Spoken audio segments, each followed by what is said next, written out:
Praise the Lord. प्रभु के नाम की स्तुति हो। आज हम पढ़ेंगे व्यवस्था विवरण 33वां अध्याय। जो आशीर्वाद परमेश्वर के जन मूसा ने अपनी मृत्यु से पहले इज़राइलियों को दिया वह यह है। उसने कहा, यहोवा सीने से आया और सेईर से उनके लिए उदय हुआ। उसने पारान पर्वत पर से अपना तेज दिखाया और लाखों पवित्रों के मध्य में से आया। उसके दाहिने हाथ से उनके लिए ज्वालामय विधियाँ निकली। वह निश्चय देश देश के लोगों से प्रेम करता है।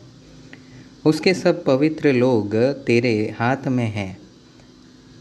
वे तेरे पाँव के पास बैठे रहते हैं। एक एक तेरे वचनों से लाभ उठाता है। मूसा ने हमें व्यवस्था दी और याकूब की मंडली का निज भाग ठहरी। जब प्रजा के मुख्य मुख्य पुरुष और इज़राइल के गोत्री एक संग होकर एकत्रित हुए, तब वह यरूलून में राजा ठहरा। रूबेन न मरे वरन जीवित रहे, तो भी उसके यहाँ के मनुष्य थोड़े हो। और यहूदा पर वह आशीर्वाद हुआ जो मूसा ने कहा है, यहोवा तू यहूदा की सुन। और उसे उसके लोगों के पास पहुँचा। वह अपने लिए आप अपने हाथों से लड़ा और तू ही उसके द्रोहियों के विरुद्ध उसका सहायक हो। फिर लेवी के विषय में उसने कहा, तो तुम्मीम और उरीम तेरे भक्त के पास हैं, जिसको तूने मस्सा में परख लिया और जिसके साथ मरीबा नाम सोते पर तेरा वाद विवाद हुआ। उसने तो अपने माता पिता के विषय में कहा कि मैं उनको नहीं जानता, और न तो उसने अपने भाइयों को अपना माना और न अपने पुत्रों को पहचाना, क्योंकि उन्होंने तेरी बातें मानी और वे तेरी वाचा का पालन करते हैं। वे याकूब को तेरे नियम और इज़राइल को तेरी व्यवस्था सिखाएंगे और तेरे आगे धूप और तेरी वेदी पर सर्वांग पशु का होमबलि करेंगे। है यहोवा उसकी संपत्ति पर आशीष दे और उसके हाथों की सेवा को ग्रहण कर। उसके विरोधियों और बैरियों की कमर पर ऐसा मार कि वे फिर न उठ सकेंगे। फिर उसने बिन्यामीन के विषय में कहा, यहोवा का वह प्रियजन उसके पास निडर वास करेगा और वह दिन भर उस पर छाया करेगा और वह उसके कंधों के बीच रहा करता है।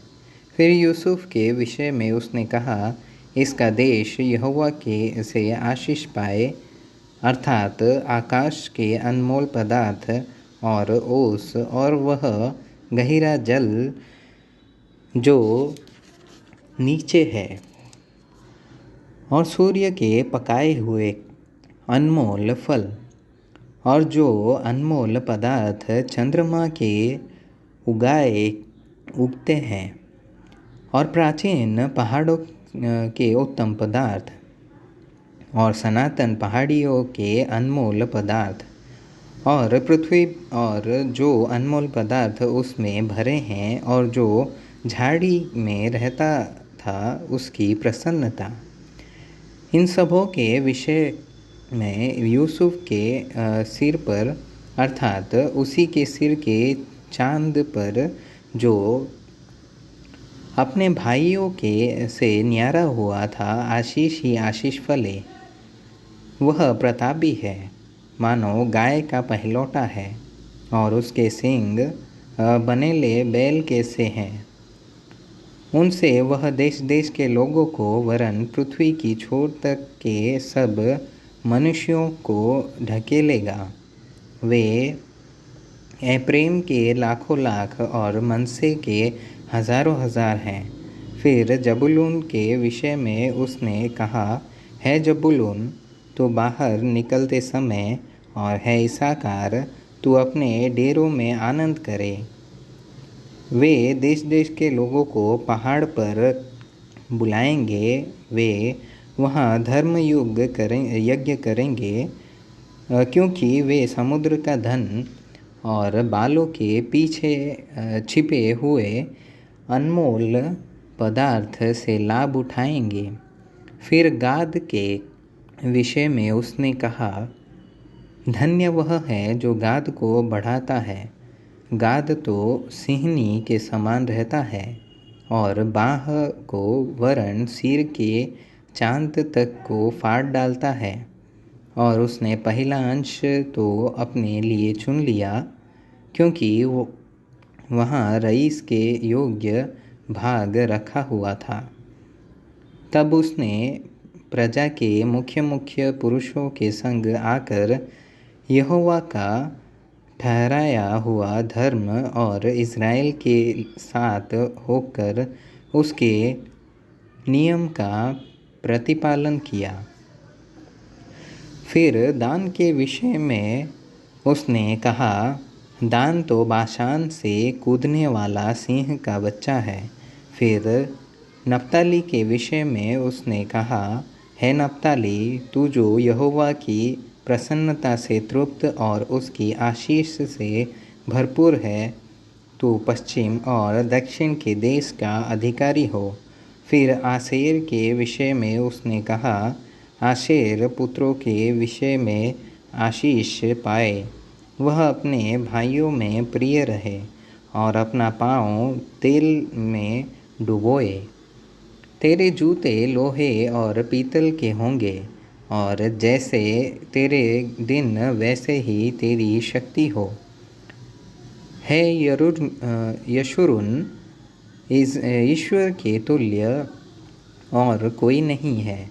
वह तेरी सहायता करने को आकाश पर और अपना प्रताप दिखाता हुआ आकाशमंडल पर सवार होकर चलता है। अनादि परमेश्वर तेरा गृहधाम है और नीचे सनातन भुजाएं हैं। वह शत्रुओं को तेरे सामने से निकाल देता और कहता है, उनको सत्यानाश कर दे। और इज़राइल निडर बसा रहता है। अन्न और नए दाखमधु के देश में याकूब का सोता अकेला ही रहता है, और उसके ऊपर के आकाश से ओस पड़ा करती है। इज़राइल, तू क्या ही धन्य है यहोवा से उद्धार पाई हुई प्रजा तेरे तुल्य कौन है। वह तो तेरी सहायता के लिए ढाल और तेरे प्रताप के लिए तलवार है। तेरे शत्रु तुझे सराहेंगे और तू उनके ऊंचे स्थानों को रौंदेगा।